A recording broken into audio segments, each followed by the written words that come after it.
cada dia que passa, surge uma nova notícia a respeito de vendas de terrenos no metaverso para empresas anunciarem suas marcas, criarem um escritório ou até mesmo para pessoas comuns montarem seu espaço no mundo virtual. No final do ano passado, um total de 106 milhões de dólares foi gasto em propriedades virtuais, principalmente com compras de terrenos digitais, iates de luxo e outros ativos NFTs, de acordo com dados da plataforma de aplicativos descentralizados DappRadar. Mas você pode estar se perguntando, quais são as vantagens de adquirir um terreno no metaverso? E por que muitas empresas e marcas estão investindo no ramo? Na prática, isso vai permitir que marcas, artistas e criadores exibam seus trabalhos e produtos para milhões de pessoas em todo o mundo através dos chamados eventos virtuais que vêm ocorrendo em diversos metaversos. Além disso, estamos falando da construção de um novo ambiente, ainda que virtual, com o qual empresas e profissionais de arquitetura, engenharia e design têm um papel fundamental. Sobre isso, eu converso agora com Marlos Araújo, designer,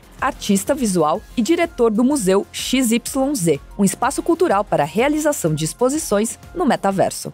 Oi, Marlos, prazer enorme te ter aqui no MetaCast para a gente falar de um assunto que você manja muito, né? Meta-arquitetura. Pô, demorou, Rita. Obrigado aí pelo convite, vamos nessa. Ô, Marlos, se a gente for pensar, né, uma casa, um escritório aqui no mundo físico, serve como um abrigo, um local de descanso, né, ou trabalho. Mas no metaverso a gente não tem especificamente essas funções, né? Elas acabam desaparecendo. O que atrai as empresas e as pessoas a investir aí milhões em imóveis no metaverso? O que tem realmente chamado a atenção para as pessoas fazerem isso que parece uma loucura? Poxa, então, eu vejo hoje... o metaverso é esse guarda-chuva que fala de muitas coisas, né? Eu tô agora nos metaversos que são os mundos virtuais persistentes. E o grande barato que eu acho é que eles funcionam como um site imersivo 3D. São os verdadeiros sítios eletrônicos, agora que a gente está tendo um espaço físico mesmo, com essas coordenadas XYZ. E eu acho que o grande barato desses terrenos é você estar no mapa, porque ter uma galeria de arte digital ou criar uma experiência virtual, você pode fazer para o óculos de realidade virtual, para a internet, mas é uma bolha isolada. Agora você está no mapa finito, e daí que vem toda essa especulação imobiliária, né? É muito legal, porque você tem vizinhança, você tem um link para mandar para a pessoa, e ela entrar nesse universo a partir do seu local e a partir dali explorar o mundo, né? Então acho que esse é o grande barato. É como se fosse uma cidade, né? Ninguém quer ficar num bairro isolado, sem ninguém por perto, inclusive até perigoso no metaverso, então a lógica é parecida. Você quer estar num lugar onde as pessoas estejam, onde tem coisas legais acontecendo, onde realmente as pessoas que entram no metaverso acabam indo para visitar, é isso? Exatamente. E aí a gente fica vendo as notícias, né, que fala o terreno de não sei quantos milhões de dólares, mas você, ainda mais agora que teve uma queda no mercado de criptomoedas, você com um Ethereum, $1.000, você pode ter um terreno. Mas se você quer ser o vizinho do Snoop Dogg, ou você ser o vizinho da Disneylândia que a Atari está criando, aí é diferente, né? E aí vem toda essa valorização da vizinhança. E eu acho que esse é o barato dos metaversos persistentes, que a vizinhança é um critério de valorização de um lugar. Você quer estar perto de coisas interessantes, né? E você não quer ter um terreno no meio de um nada em que só vai ter as suas coisas. Você quer pertencer àquele universo, né? Mário, você trouxe um conceito super legal que é o de persistência, né? Explica pra gente o que é ele e até a diferença entre estar no metaverso que é mais aberto e os que não são. Não, então, eu sou em prol do Open Metaverse, ainda mais o Open Web Metaverse, que é o metaverso acessível pelo browser. E aí você tem várias iniciativas open source, tipo o Mozilla Hubs, que foi um esforço que eles fizeram na pandemia, que é um ambiente virtual que você pode construir, e até 25 pessoas, né? E é uma experiência de encontro imersivo com várias pessoas e é muito legal. Eu acho que quem quer entrar nisso sem gastar nada, é um ótimo recurso buscar esses universos open source ou gratuitos. Que são mais acessíveis, então, esses abertos. Digamos, são mais acessíveis de serem mais baratos, é isso? Ou até gratuitos mesmo, né? Como o Mozilla Hubs, você não precisa pagar nada, você vai criar. Só que o que você está criando ali é uma sessão, é uma sala de bate-papo. O metaverso persistente é esse paralelo que eu faço com os sites, né? Você compra um domínio .com.br.com porque você quer ser encontrado naquele domínio. E você está fazendo parte da internet, não através de uma rede social, que é o padrão hoje, né? Todo mundo tem os seus logins nas redes sociais. Mas o grande barato do metaverso persistente é você compra o espaço e a coordenada. E você vai estar ali dentro do universo, um mapa, e você vai ser encontrado. E o mais legal do metaverso persistente é que as qualidades do mundo físico começam a aparecer no mundo virtual, que é os encontros fortuitos, o acaso, a curiosidade das pessoas de explorarem o terreno. Você, quando faz um evento no metaverso, as pessoas veem uma movimentação e aí você começa a atrair outros visitantes. Então, você, por estar ali naquele ambiente que tem uma vizinhança, tem espaço para aleatoriedade de novas pessoas te encontrarem, né? E eu acho que esse é o grande barato. Muitas vezes eu mandei o link do Museu XYZ, que é um espaço no metaverso, e as pessoas começaram a falar, eu vi um cachorro, eu vi uma baleia. Eu falei, não, você saiu explorando o território de outros, da vizinhança, né? De outros lugares. Mas esse é a coisa mais legal, assim, no metaverso persistente, é de você estar no mundo compartilhado, de fato. E, Marlos, você que tem terrenos em diferentes metaversos, explica pra gente como que funciona o mercado imobiliário nesses mundos virtuais. Então, o mercado imobiliário funciona exatamente através dessa valorização da vizinhança, mas também do interesse do mercado. Por incrível que pareça, quando o Mark Zuckerberg lançou a Meta, todo mundo achou que os metaversos atuais, que é os proto-metaversos, iam se desvalorizar, e foi o contrário. Teve uma valorização que eles foram automaticamente para o dobro na semana seguinte, muita procura, e aí depois esse interesse foi diminuindo, e aí agora que teve uma queda das criptomoedas, tá tudo muito barato. Mas mesmo assim, eu que estou sempre olhando, né, os lugares mais interessantes, eu vejo que você quer comprar o mais barato, beleza, mas você não sabe onde que é o CEP, né, do metaverso. E aí você vai ver os lugares mais interessantes, eles sempre estão mais valorizados, porque ele está próximo de uma celebridade, ele está próximo de um distrito que já seja muito interessante, né? Então, a questão da vizinhança é um fator muito importante, assim, dessa especulação imobiliária dentro do metaverso, né? No fundo, a especulação que rola no metaverso é praticamente a mesma que a gente tem aqui no mundo físico, né? É muito parecido. Exatamente. E aí cria essa questão de... se torna inacessível, né? E desigual ao mesmo tempo? Porque ele é muito desigual, porque muitas pessoas já compraram criptomoedas há anos atrás, compraram Ethereum a $1. Então, comprar um terreno digital de $1 é diferente para quem vai entrar agora e vai comprar pagando $1.000, né? E que realmente está fazendo bastante sucesso. E, Marlos, existem, assim, experiências que são duradouras no mercado imobiliário, no metaverso, como o caso do Second Life, né, que vem aí do início dos anos 2000, e as recentes aquisições milionárias de terrenos e edificações que a gente tem visto, né? Na sua opinião, isso pode ser um indicativo de uma bolha em formação devido ao rápido aumento de popularidade dos metaversos, ou isso veio para ficar mesmo? Eu tenho uma visão otimista, porque o que eu percebi de todas as plataformas, né, de metaverso, esse interesse todo, esse buzz todo que se criou com essa utopia, né, de será que a gente vai viver na Matrix daqui para frente? E ainda falta muito para chegar lá. Mas, ao mesmo tempo, eu olho para todas as plataformas e eu vejo todas têm espaço para evoluir. E a que for mais interessante para uma comunidade, às vezes, porque o Decentraland tem a sua comunidade, o CryptoVoxel tem a sua comunidade, o Second Life tem a sua comunidade, né? Eu vejo muita gente criticando o metaverso na internet falando, eu prefiro The Sims.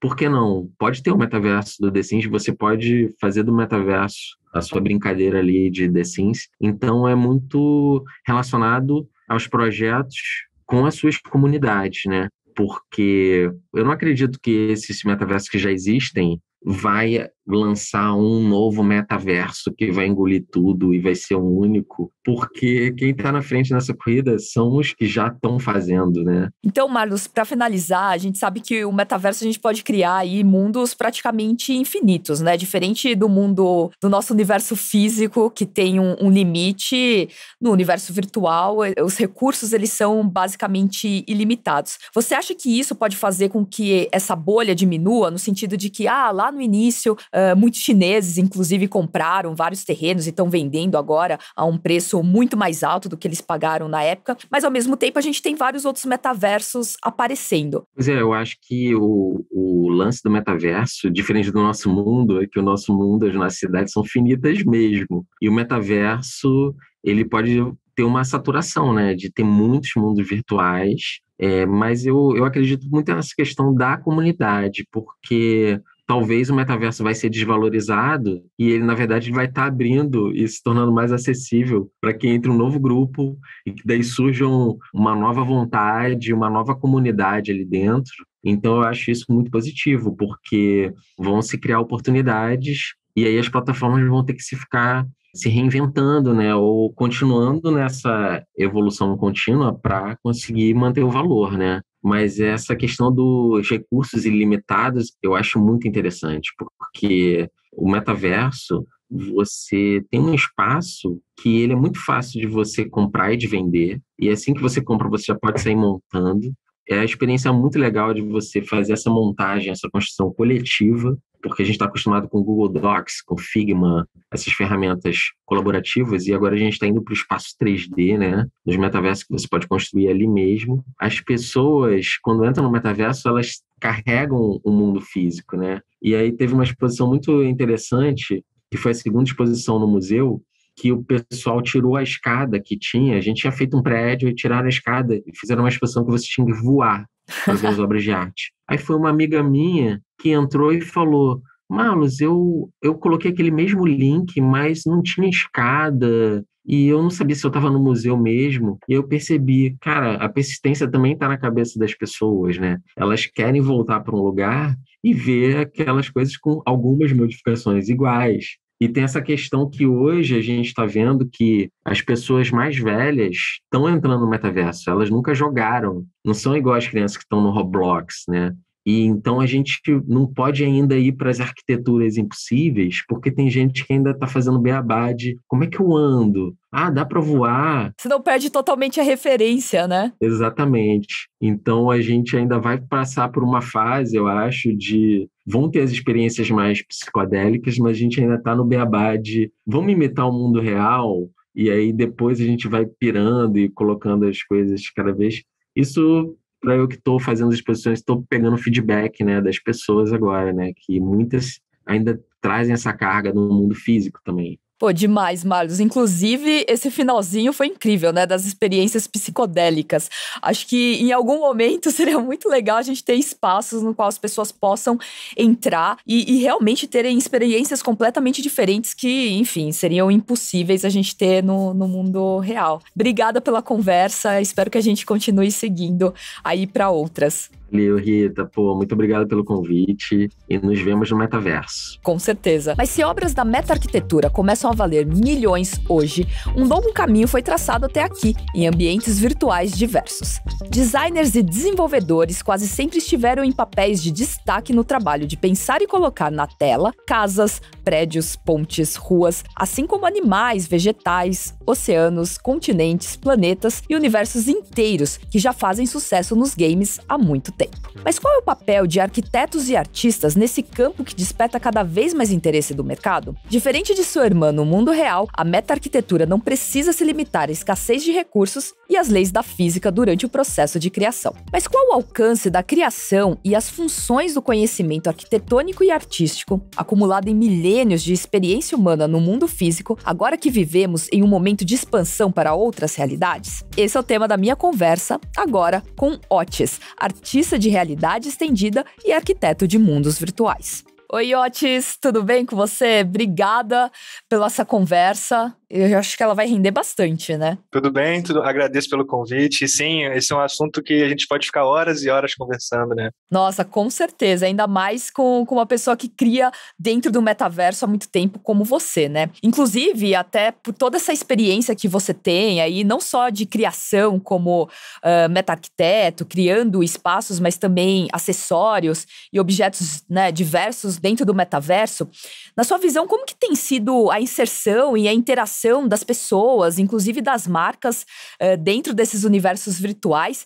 E quais que são os limites para definir, né, um artista, um arquiteto, ou melhor, um meta-arquiteto, designers e desenvolvedores dentro do metaverso? Então, eu estou bem empolgado, né? Eu sou um grande entusiasta aí de mundos virtuais e recentemente, com todo mundo falando sobre esse assunto, tem sido muito legal ver como a galera tem se posicionado, tantos eventos acontecendo, né? Novos artistas surgindo dentro desses ambientes. Muito legal de ver os eventos, principalmente no ecossistema brasileiro, tem acontecido bastante coisa. Eu acho que é um grande ponto positivo para nós aqui. E sobre questão de marca, eu fico muito feliz também de ver que tem mais marcas se posicionando, inovando em alguns elementos, né? Trazendo wearables, trazendo exposições, trazendo artistas para expor nesse ambiente, tendo seus próprios apartamentos, suas próprias galerias, né? Com designs interativos, com designs focados na identidade visual daquela marca. Então, eu acho muito maneiro porque é um novo passo de você visualizar aquela marca, aquela identidade visual, só que num ambiente 3D, né, num mundo virtual compartilhado. Então, eu acho que é uma imersão, vamos dizer. É uma nova fase de imersão, tanto para marcas quanto para os artistas, né? E sobre as profissões, né, tem cada vez mais surgindo novas profissões. Eu acredito que um artista que já modela em 3D, que já tem ali uma orientação nos softwares clássicos e tal, ele consegue se adaptar bastante para os mundos virtuais que a gente tem hoje, para os principais mundos virtuais que temos hoje, e acaba que é mais uma vocação mesmo de tipo, eu sou artista 3D, eu vou querer desenhar roupas, que são os wearables, né, NFTs de vestimenta. Eu quero desenhar objetos que são os que eles chamam de furniture, né, que é os móveis. Eu quero desenhar móveis internos. Eu quero desenhar os próprios prédios, a própria arquitetura. Então, eu acho que tendo essa base de 3D e tendo um interesse, você acaba indo para um caminho, ou então você pega todos os caminhos e vai se aventurando. E também eu vejo que tem muitas ainda futuras profissões que já estão acontecendo, mas que vão começar a crescer mais ainda, que é o caso que eu sempre cito, é os dos dançarinos, que a gente precisa de danças, né, no metaverso, que a gente precisa de ter motion capture, né, para você poder fazer as danças, interações, os próprios handshakes, né, os apertos de mãos, e a gente ter uma interatividade maior entre os avatares no metaverso. Então, eu acho que essa classe de profissões dentro de mundos virtuais cada vez mais vão se incorporar, vão ter mais profissões dentro e vai além de arquiteto, de artista, de designer de wearables, para dançarino, galerista, e aí por aí vai. Principalmente pessoas que pensem, né, esse storytelling dentro de universo 3D, que é uma coisa completamente diferente, né? A gente tem muito isso nos games, mas trazer isso para uma realidade que não tem uma missão ou um objetivo claro, né, que é mais uma vivência com bastante liberdade, é completamente diferente do que pensar narrativas para um game, né, Otis? Total, e muito maneiro ver essa dinâmica dos jogos, né, dos games para metaverso. Eu sinto que muitos games já estão tentando incorporar elementos de metaverso há muito tempo e a gente agora está conseguindo entender, né, a diferença entre eles e todo esse ecossistema e por aí vai. Então, eu que já nasci no mundo dos jogos, eu me sinto muito em casa nos metaversos. E você acha que essas possibilidades que o metaverso traz realmente aproxima as pessoas das pessoas e as pessoas das marcas? Como que você está vendo esse movimento? Show, eu vou dar a minha experiência própria, né? Eu sou artista desde que eu me conheço por gente e agora eu tenho uma galeria onde qualquer pessoa no mundo inteiro pode visitar em qualquer horário e conhecer mais do meu trabalho, conhecer a história do meu projeto. E geralmente eu tô lá, então ela pode conversar comigo. Então eu vejo que com certeza aproxima. Então acho que da mesma forma que os celulares aproximaram a gente em várias instâncias, esses mundos virtuais também vão fazer isso, sabe? Por exemplo, o meu caso de artista eu vejo que é muito claro. eu conheci milhares de pessoas através dos metaversos, dos principais metaversos hoje. A galera poder conhecer o meu trabalho indo na minha galeria e trocando ideia comigo. Eu acho sim que é uma ponte para fazer mais ainda a galera se conectar. E, Otis, quais são as tendências da criação quando a gente pensa principalmente em meta-arquitetura hoje? Você consegue dar alguns exemplos do que as pessoas estão focando mais, desenvolvendo, ou essa liberdade sem as leis da física realmente fazem com que não exista tendência nenhuma? Essa é uma ótima pergunta. Eu vejo que tem duas grandes tendências, assim, se for definir, né? Eu vejo que tem uma tendência que ela é voltada mais para a arquitetura clássica, então são realmente prédios, né, com todos aqueles ornamentos e arquitetura clássica mesmo, mas eu também vejo que tem a galera mais da cultura cyberpunk, mais inteirada na própria digitalização, né? Eles gostam muito de ter arquiteturas mais futuristas. Então, você também consegue ver prédios voando, ou prédios muito baseado naquele elemento de cyberpunk, né? Muitas luzes neon e por aí vai. Então, eu vejo hoje que tem essas duas grandes tendências, os prédios mais clássicos e os prédios mais futuristas. Inclusive, o magenta, né? O púrpura, até para lembrar um pouco do teu trabalho, é uma grande tendência, assim. Eu acho que a cor que eu mais vejo no metaverso é essa. Sim, total, eu vejo bastante também. Eu acho que muito pela questão de cyberpunk, né? A cyberpunk mexe muito com cores neon e o roxo, a púrpura, ela fica muito elegante, muito bonita num neon forte, assim, né? Então, eu acho que esse é um grande motivo da gente estar vendo bastante roxo e púrpura por aí. Otis, o hype do metaverso que foi potencializado aí pelos recentes interesses de grandes marcas, corporações, mexeu com a produção e a tendência da meta-arquitetura, especificamente? O que você espera aí para o futuro dessa área, né, de quem realmente está desenvolvendo os espaços? Então, eu acho que trouxe uma visibilidade de um amplo geral. Lógico, para as arquiteturas, para a meta-arquitetura, mas também para todo o ecossistema de metaverso. Hoje, eu sempre digo, né, hoje a gente tem mais de 160 mundos virtuais que compõem esse ecossistema metaverso. Cada semana surge um novo. Então, eu acho que toda essa atenção que trouxe recentemente, ela conseguiu com que a gente que vive esses universos, que constrói nesse universo, a gente consegue explicar um pouco melhor o que a gente está fazendo e a galera que estava, vamos dizer, fora desse eixo conseguiu captar um pouco do sentimento, da intensidade que é esses mundos virtuais e ter interesse. Eu vejo que muita gente se interessou pelo tema depois de tudo que aconteceu no final do ano passado, mas com certeza é a galera que estava lá antes disso, continua construindo, continua criando wearables, continua fazendo festas e o ecossistema cada vez mais aumenta. Você acha que essa descentralização, né, toda essa pulverização que você falou, que tem aí mais de 160 metaversos hoje, isso daí tende a diminuir e também, de certa forma, pulverizar o interesse das pessoas? Ou você acha que não? Isso, inclusive, pode aumentar até o processo de especulação que os metaversos estão sofrendo hoje? Então, eu sempre faço um paralelo com a internet. Né? Na internet tem milhares de sites, cada site tem uma função, vamos dizer. Eu acredito que nesse ecossistema de centenas de mundos virtuais, cada um é focado em uma particularidade, em algum elemento particular. Então, eu não vejo como algo para pulverizar, vamos dizer. Eu vejo que cada criador ou cada empresa vai ter um interesse em, eu quero construir um mundo virtual que seja de tal forma, ou então nessa outra forma. E eu acho que existem mundos virtuais que permitem essa diversificação, vamos dizer. Eu vejo muito dessa forma, é como se fosse a internet, né, da mesma forma que tem um site para tal aspecto, tem um mundo virtual para tal aspecto. Talvez no futuro a gente vai ter grandes mundos virtuais que vão ser os mais, vamos dizer, os mais importantes em relação a números, em relação de players ativos, de pessoas online, mas eu acredito que ainda vai ter uma grande diversificação de mundos virtuais, cada um com seu próprio elemento. Otis, para finalizar, a gente sabe que a arquitetura já faz um tempo tem utilizado da realidade virtual, principalmente, para que as pessoas possam saber como que vai ser aquela edificação no futuro, né? Então, não só o 3D e você ter algumas imagens de perspectiva, mas as pessoas poderem realmente experienciar como vai ser o edifício. Você acha que com os metaversos agora e toda essa acessibilidade de você ter esses universos 3D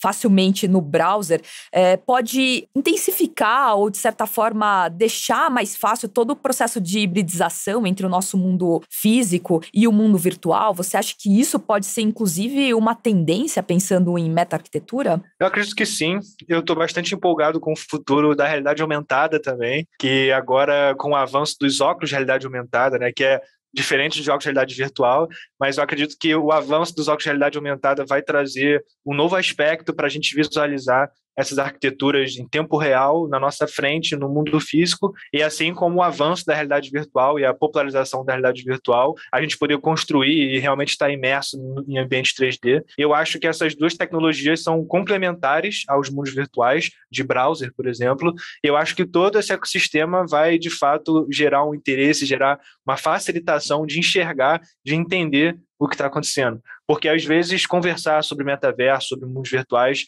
para algumas pessoas ainda é algo muito distante. Então, eu realmente acho que com o avanço de AR, o avanço de VR, isso vai aproximar um pouco mais essas tendências, tecnologias e todo esse ecossistema que, ao meu ver, é maravilhoso e só tende a crescer, principalmente no campo artístico. Mais uma coisa, assim, pensando no futuro, você falou dessa possibilidade de ter designers pensando nos emotes, né, nessa movimentação dos avatares, que é uma coisa muito bacana, porque geralmente todos os avatares acabam tendo a mesma movimentação. E também o Byron, quando eu entrevistei ele trouxe uma coisa super bacana, que é a possibilidade de ter site specific dentro do metaverso, né? Coisas realmente artes, né? Pensada realmente para esses espaços dentro do metaverso. O que você imagina, assim, para o futuro? Qual seria o teu spoiler, pensando em novidades que esses mundos virtuais podem trazer? O que você imagina que pode ter de realmente diferente e inovador no futuro próximo dentro dos metaversos? Olha, eu estou bastante animado para ver mais teoria educacional, eu digo no quesito de universidades tendo seus próprios mundos virtuais e você podendo, vamos dizer, ir à aula dentro de um metaverso daquela tal universidade ou daquela tal escola, e usando realidade aumentada a gente conseguir visualizar, por exemplo, o sistema solar aqui na sua frente e você conseguir movimentar isso. Então eu acho que essas tecnologias vão agregar bastante o campo educacional. E voltado para os artistas, eu vejo que eu sempre brinco lá que a minha galeria ela é impossível de se fazer na vida real. Ela tem pessoas caindo, tem um deus gigante lá no centro, tem uma árvore gigante rodando. Então, assim, eu vejo que a gente vai ver muitas coisas surrealistas, coisas impossíveis de se realizar na vida real. E eu acho que isso vai expandir a nossa criatividade, não só com as arquiteturas que não dependem da física, mas também com essas artes que são voltadas para ambientes virtuais, para você visualizar um metaverso, um mundo virtual, né? Acho que a minha maior expectativa, assim, minha maior animação é com teoria educacional, e acho que a principal razão, assim, de eu estar querendo ver muito como isso vai funcionar, porque eu realmente acredito que a AR, VR e metaversos vão trazer grandes possibilidades para o campo educacional. Demais, Otis. Obrigada pela conversa. Também não vejo a hora de ver esses universos oníricos acontecendo, né? Da gente ver os nossos sonhos realmente se tornando realidade. Obrigada. Agradeço, obrigado pela oportunidade de estar aqui conversando com vocês. Beijo, tchau, tchau. O MetaCast CNN vai chegando ao fim. Obrigada pela companhia e não perca o próximo episódio. A gente vai falar sobre blockchain e o futuro do dinheiro. Com a minha apresentação, Rita Vu, esse podcast foi produzido pela Maremoto para a CNN Brasil. Roteiro e pesquisa, Rita Vu, Lucas Scherer e Maíra Alfradique. Produção, Danilo Santana. Edição e sonorização, Felipe Gomes. Coordenação geral, Paula Weinberg e Felipe Gomes. Coordenação de produto, Verônica Schneider. Coordenação editorial, Manuela Menezes. Você também pode ouvir o MetaCast CNN no site da CNN Brasil. E aproveite para conhecer os nossos outros programas em áudio. Acesse cnnbrasil.com.br/podcasts.